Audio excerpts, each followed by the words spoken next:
Magdaragdag ang DPWH ng mga tauhan at equipment para mapabilis ang trabaho sa rehabilitasyon ng EDSA. Silipin po natin ang latest sa lagay ng trapiko sa live na pagsaksi ni Jamie Santos.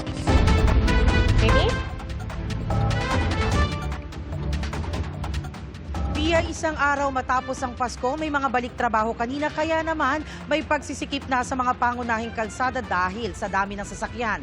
Nakadagdag pa riyan ang isinasagawang pagsasaayos ng kalsada sa EDSA.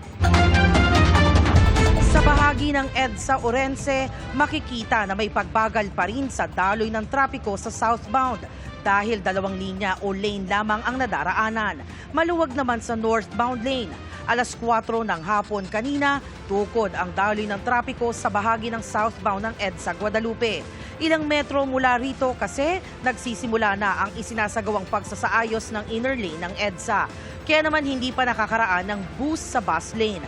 Nakikisiksik pa rin tuloy ang mga bus sa linya ng mga pribadong sasakyan dahil sa isinasagawang asphalt overlane sa bahagi ng EDSA. Bumabagal na daloy ng sasakyan sa ilang bahagi ng EDSA matapos bawasan ng mga lane dahil sa roadworks. Inaasahang magpapatuloy ang traffic build-up habang isinasagawa ang rehabilitasyon. Payo ng mga otoridad sa motorista, maglaan ng mas mahabang oras sa biyahe at kung maaari ay gumamit ng alternatibong ruta habang nagpapatuloy ang EDSA Rehab. At yan ang latest mula rito sa EDSA para sa GMA Integrated News. Ako si Jamie Santos, ang inyong saksi. Mga kapuso, maging una sa saksi. Mag-subscribe sa GMA Integrated News sa YouTube para sa iba't ibang balita.